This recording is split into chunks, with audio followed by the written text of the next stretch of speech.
Hello right bags, it's Jade Plays Games. Welcome to a Fallout 76 video. Bunch of stuff we're going to be covering today, but look at the madness of this. It's the brand new live action Fallout 76 trailer.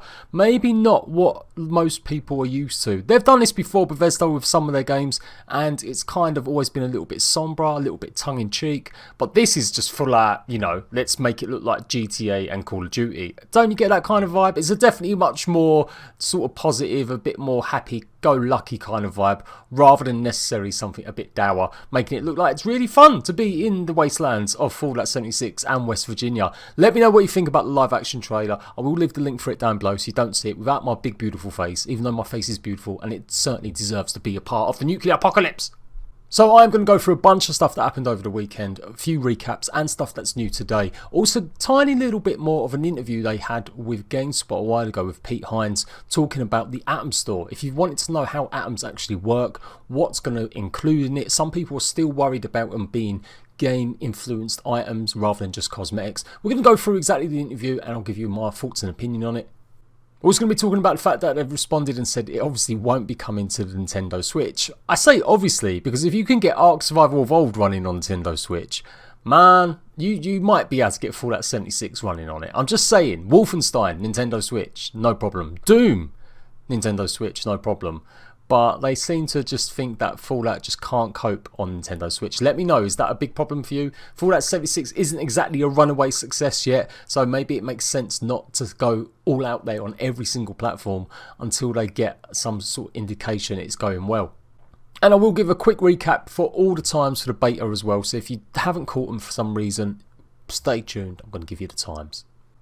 So you should know by now that Fallout 76, the microtransactions are going to be atoms. You can buy these with real money. You're going to be able to buy packs of them or currency packs, and that will actually give you a bunch of atoms to use in game.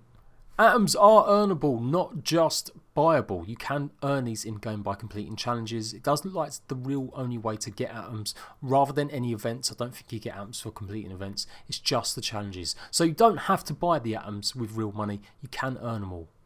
But it's how much them items are going to be. If they're taking over after Fortnite, that could be a problem. And Fortnite's store is pretty snazzy. Or maybe it'll be a bit more simplistic and a little bit old school looking, something like the ESO Crown store, which you can also buy loads of cosmetic items. Now, if you don't know, ESO runs it on the basis that you can sign up to a subscription and you can get crowns as part of that subscription every month, or you can just buy the stuff outright with crowns, converting your real money to it. So flipping back to Fallout 76, and they have stated time and time again, the items that are going to be on the store are going to be cosmetic only. I'm sure you've watched me, loads of other streamers and YouTubers covering Fallout 76 in the last week, and you've got a chance to see how the atoms pop up in the left hand side, showing you whenever you've done a completed challenge. These challenges come daily, weekly or monthly, as well as ones that are in the game that you can complete anytime you want. So it may pay attention to really get them.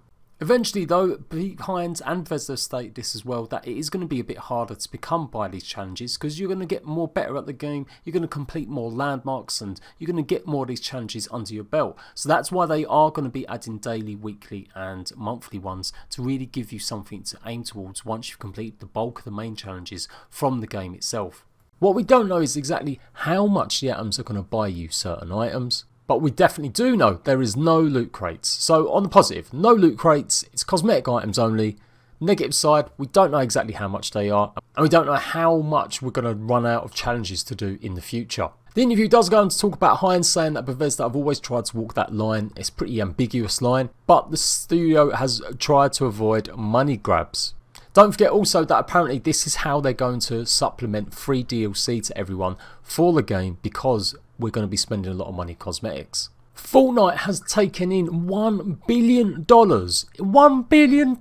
in cosmetic pack DLC or purchases. It was reported a good few months ago that Fortnite hit its biggest month ever, something like $590 million in one single month, people buying skins. So skins are big business. Hence why everyone wants to get involved with them. Now there's one thing that in my opinion Fallout needs to be careful with, Bethesda needs to be careful with, is the price of these. The interview does talk on as well, and it's been highlighted in a few other articles or even on GameSpot once before, but this seems to be a bit more expanded, is that they are dishing out these atoms all the time and you do gain quite a lot. And it's pretty true. In about 8 hours of play now, I have gained about 510 atoms, and I'm not been that productive. I've not gone and completed loads of missions.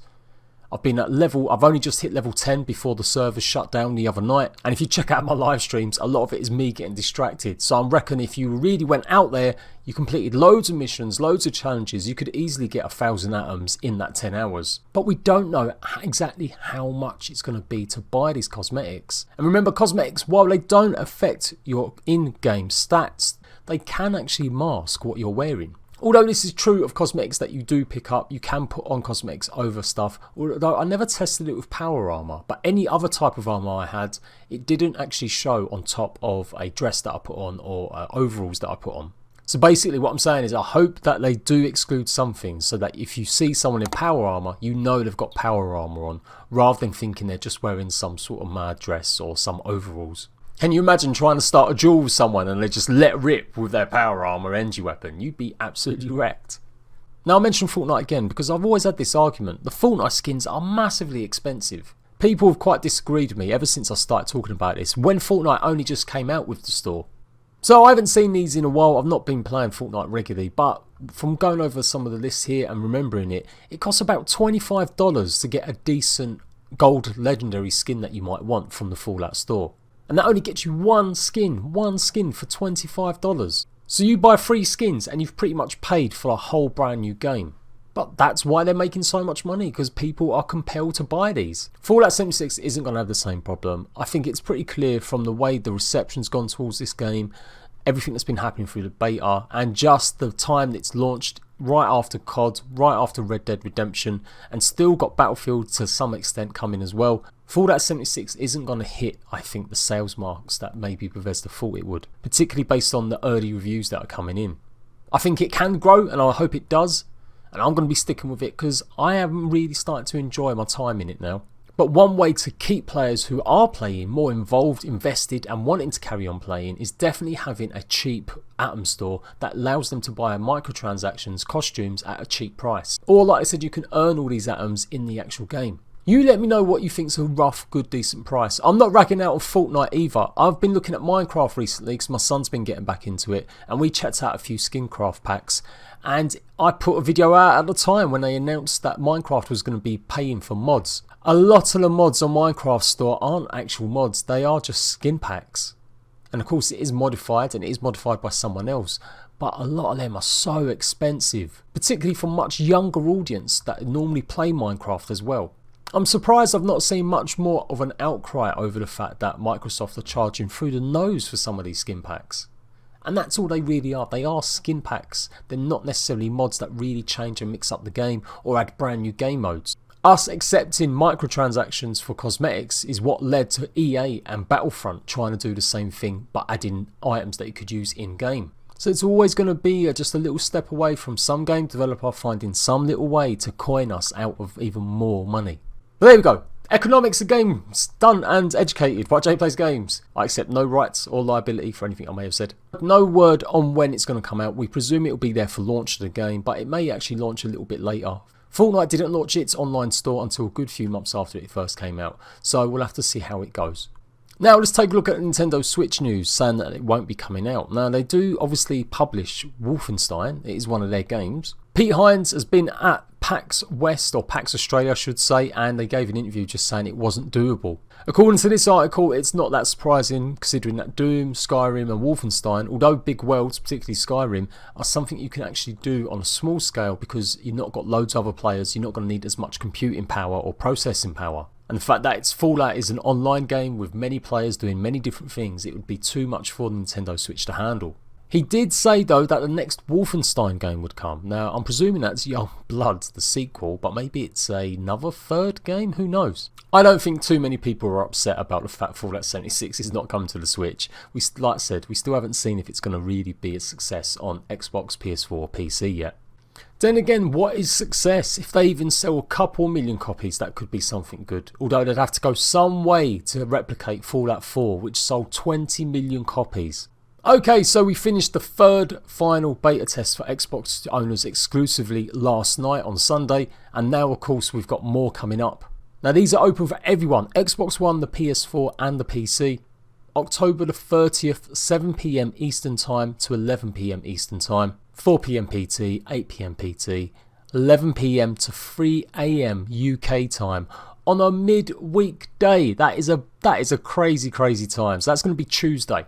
Then it's Thursday, the next one, which is going to be 1 to 2 PM ET time to 7 PM Eastern time. And that's 11 AM to 4 PM PT and 6 PM to 11 PM UK. I will add though that the October the 30th one, the one that's coming on Tuesday, does look like it might be a bit more reasonable for some Aussies if they're off work or off school. It means they'll be able to play it probably around 12 or 1 o'clock in the daytime. Might even be a bit earlier than that, it might end up being about 10 o'clock. Then the next one after the 1st November is going to be November the 3rd, which is Saturday. 5 PM Eastern Time to 9 PM Eastern Time, 2 PM PT to 6 PM PT time, and 9 PM to 1 AM the UK time. That's a nice big 4-hour session there as well. And then the last one that they've given us so far is November the 4th, 2 PM Eastern Time to 9 PM, 11 AM PT time to 6 PM PT time, 7 PM to 2 AM UK time. So if you're in the UK and you've got work and stuff coming up, it looks like November the 1st is going to be your best bet, so you're not a walking zombie playing till 2, 1 o'clock in the morning. Of course, the beta is meant to run to November the 14th. We're presuming we're going to get more dates, but since there was such a big delay in between the first beta test and the second beta test, there's no guarantee there'll be any more beta dates after this. I think I can envision that this might actually be the last one. They're just not necessarily telling us it's going to be the final one. There'll only be 10 days between this point and the final beta test, and I just can't imagine they're going to operate more of them right up until launch. So mark my words, I'm just going to go on a limb. I reckon this is the last one. But Bethesda, they have been pretty shit at their PR with all of this. I think they're not going to necessarily tell us it's the last one until literally sometime in the week or at the weekend. I hope I'm wrong. I hope we get a bit more time. I'd love it if they ran all the way up to the 10th of November. And then had 4 days of downtime to make sure any behind the scenes stuff they need to get fixed was fixed. But it'd be really nice to get lots of solid gameplay and just keep playing it because I was having fun. So there we go, that is the Fallout 76 catch-up news show today, talking about everything that's going on with it. Don't forget, I'm going to give you all the information about Fallout 76, updates, gameplay. Go and check out some of my guides, some of them are starting to take off now, and as soon as I get even more footage, I'm going to be giving you proper detailed guides. Let me know what you want to see more of though, what kind of guides, what still do you need help with. I am Jade Plays Games, I will see you ratbags for another news video very soon.